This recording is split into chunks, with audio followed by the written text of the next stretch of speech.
Greetings, my name is Laurita Garcia, and I am 18 years old and currently live in the town de Nantes. I am a student in the bachelor's program in the foreign language with an emphasis on English. And finally, I am enrolled in the Kurmani Society University. Ok, ya para empezar a realizar el lenguaje natural de nuestra proposición, como mencioné anteriormente, es fundamental que tengamos en cuenta dos aspectos fundamentales, los conectores lógicos y las premisas. Estos símbolos que vemos aquí en la estructura y nuestras oraciones, por supuesto. Entonces el primer paso es mirar nuestro primer conector lógico. Aquí tenemos un conector lógico de negación. ¿Cuál es la finalidad? ¿Cuál es la función de ese conector lógico que está antes del paréntesis? Indicarnos que esas premisas, o sea, la premisa P y Q, esas afirmaciones, esas argumentaciones deben ir de manera negativa al momento de redactar nuestro lenguaje natural. Por eso, quedaría de la siguiente manera. Si los conflictos en la región no están influenciados, o sea, cuando ya colocamos el no, estamos colocando nuestro conector lógico de negación y por ende ya esa afirmación, ya esa premisa, que en este caso es la premisa P, queda de manera negativa. Entonces se leería de la siguiente manera. Si los conflictos en la región no están influenciados por factores políticos, y aquí haríamos uso de nuestro segundo conector lógico de conjunción y sigue la premisa Q. La guerra del Medio Oriente no ha causado millones de desplazados, ya aquí cumplimos con la primera parte de la estructura, de nuestra premisa, que los argumentos P y Q queden de forma negativa. Entonces, ya haríamos uso de nuestro tercer conector lógico, que es un conector condicional, recordemos. Entonces, por aquí, finalmente agregamos nuestra última premisa y nuestro último conector lógico. Por aquí tenemos un conector lógico de negación nuevamente, que nos indica que la premisa R debe ser una afirmación negativa. Entonces, nuestra premisa R quedaría como, entonces, los recursos naturales no son un factor clave en los conflictos. Este sería el resultado, este sería el lenguaje natural de nuestra proposición, y quedaría como si los conflictos de la región están influenciados por factores políticos y la guerra del Medio Oriente no ha causado millones de desplazados, entonces los recursos naturales no son un factor clave en los conflictos. Una argumentación bastante irónica, de hecho, porque todos conocemos el contexto. Continuando con nuestra segunda y última parte del ejercicio 2, se nos pide que realicemos una tabla de valores de verdad. ¿Pero qué es una tabla de valores de verdad? Es una herramienta que se emplea en lógica y matemática para determinar la veracidad o la falsidad de una proposición. ¿Y cómo vamos a diligenciar esta tabla? ¿Será que es muy difícil? No, la verdad es bastante sencillo, lo hacemos de la siguiente manera. El primer paso es llevar a cabo la operación 2 elevado a la n. ¿Por qué es importante realizar esta operación? Porque esta fórmula determina la cantidad de casillas, el número de casillas que debe llevar nuestra tabla de valores. N representa la cantidad de veces por la que el número 2 debe ser multiplicado, y N también representa el número de premisas que hay en nuestra fórmula o que hay en nuestra proposición. En este caso, nuestra proposición tiene 1, 2, 3 premisas. Entonces, cuando realizamos la operación, nuestro resultado es 8. Lo que quiere decir que nuestra tabla de valores, debe tener 8 casillas y miremos si cumplimos con la primera regla. Una casilla, 2 casillas, 3 casillas, 4 casillas, 5 casillas, 6, 7, 8. Excelente, cumplimos con la primera regla. Lo segundo que tenemos que hacer es tener en cuenta la estructura o el orden que debe llevar nuestra tabla. Y se organizan de la siguiente manera. Primero, en las primeras casillas deben ir las proposiciones. Aquí tenemos la proposición P, la proposición Q y la proposición E. Después de las proposiciones se ubican lo que está entre paréntesis dentro de nuestra fórmula. Si nos fijamos en nuestra fórmula, lo que está entre paréntesis es la proposición P y Q y ya lo ubicamos en nuestra casilla. Siguen las negaciones. Si nos fijamos nuevamente en nuestra fórmula, tenemos dos negaciones que son no P y Q o no P conjunción Q y no E, y también lo ubicamos en nuestras casillas. Después de las negaciones siguen las conjunciones y las disyunciones, pero en este caso nuestra fórmula no tiene conjunciones y disyunciones y por lo tanto no se coloca. Y después de las conjunciones y disyunciones se colocan los condicionales. Los condicionales serían nuestra última casilla y la ubicamos aquí. Ya pasando a la parte en que diligenciamos nuestra casilla, nuestra tablita de valores, vamos a tener en cuenta nuevamente el número de casillas. ¿Por qué? Porque la mitad de este valor se va a llenar con proposiciones verdaderas y proposiciones falsas, es decir, 4 y 4. Y de esta manera ya llenaríamos nuestra primera casilla. La segunda casilla, que es la de la premisa Q, se hace llenando la mitad de la mitad, es decir, la mitad de 4 es 2. O sea que el número de casillas que deben ir verdaderas son 2, el número de casillas que deben ir falsas son 2, el número de casillas que deben ir verdaderas son 2, y nuevamente el número de casillas que deben ir falsas son 2, con 2 y 2. Y la última casilla, con premisas, que es la casilla R, se ubica colocando valores intercalados, es decir, una verdadera, una falsa, una verdadera, una falsa, una verdadera, una falsa, una verdadera y una falsa. Y ya con esto completaríamos nuestras primeras 3 casillas.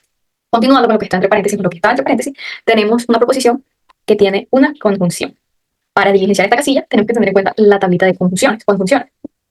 La única regla que nos dice esta tablita es que si la proposición P es verdadera y la proposición Q también es verdadera, entonces P y Q, el valor de P y Q debe ser verdadero. De lo contrario, todas son falsas.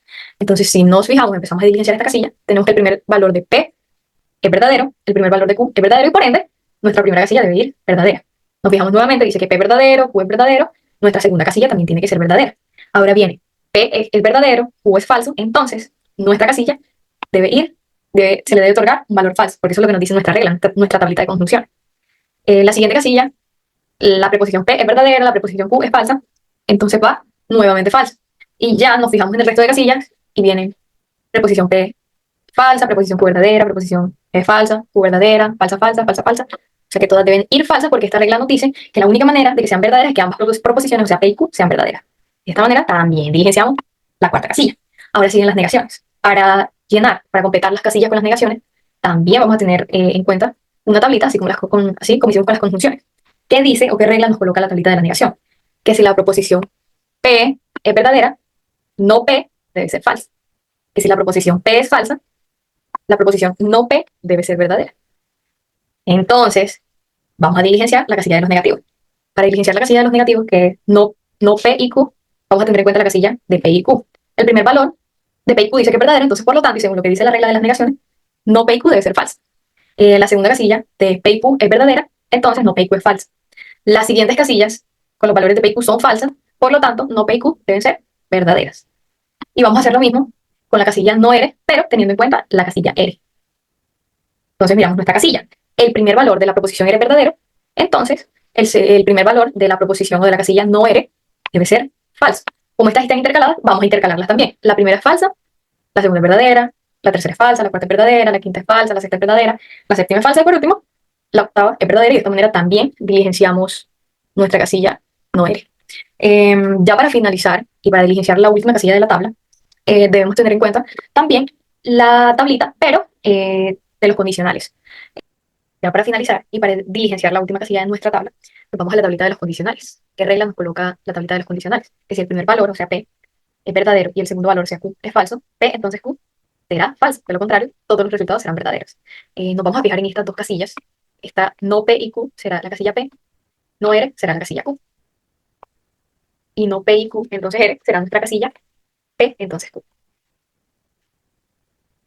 Entonces nos fijamos en los valores de las casillas que sí cumplen con la regla. Es decir, esta de aquí, que tiene el primer valor verdadero, el segundo falso, primer valor verdadero, el segundo falso, valor verdadero, el segundo falso. Y todas vemos que son falsas, porque cumplen con la regla. Como el resto de valores no cumplen con la regla, es decir, el primer valor verdadero y el segundo falso, todas serán verdaderas. Falso y falso verdadero, falso verdadero verdadero, verdadero y verdadero verdadero, verdadero y verdadero verdadero, y la última casilla, verdadero y verdadero verdadero. El penúltimo ítem del ejercicio 1 nos pide que determinemos o clasifiquemos el resultado de nuestra tabla como una tautología, contradicción o contingencia. Una tautología se refiere a cuando todos los resultados o los valores de nuestra tabla son verdaderos. En este caso, todos los resultados o todos los valores de nuestra tabla no son verdaderos, entonces no podría considerarse una tautología. Una contradicción es cuando todos los valores de nuestra tabla son falsos. En este caso, todos los valores de nuestra tabla no arrojan falsedad, así que tampoco es una contradicción. Y finalmente, tenemos la contingencia, que dice que se considera contingencia cuando los valores o los datos, los resultados finales que arrojan nuestra tabla son intercalados, que tenemos verdadero, verdadero, falso, verdadero, falso, verdadero, falso, verdadero. Por ende, nuestra tabla o el resultado de nuestra tabla es una contingencia. Podría considerarse una contingencia. Y ya, para finalizar oficialmente, el último ítem del ejercicio 1 nos pide que para corroborar que nuestra tabla, que los resultados de nuestra tabla son correctos, que hicimos un buen trabajo, debemos emplear el simulador que nos proporciona la universidad, colocar nuestra fórmula y verificar el resultado. Bueno, ya yo hice el proceso, lo coloqué en el simulador, miren, aquí está, déjenme acercar, está nuestra fórmula, no P y Q, entonces no R, y el resultado es verdadero, verdadero, falso, verdadero, falso, verdadero, falso, verdadero. Si nos fijamos en la tabla de valores que hicimos, también nos da el mismo resultado, verdadero, verdadero, falso, verdadero, falso, verdadero, falso, verdadero. Lo que quiere decir, o lo que corrobora, que nuestro trabajo o nuestra tabla son correctos, los resultados de nuestra tabla son correctos. Eso sería todo. Espero que les haya gustado el video. Gracias por su atención y que tengan un excelente día. Hasta luego.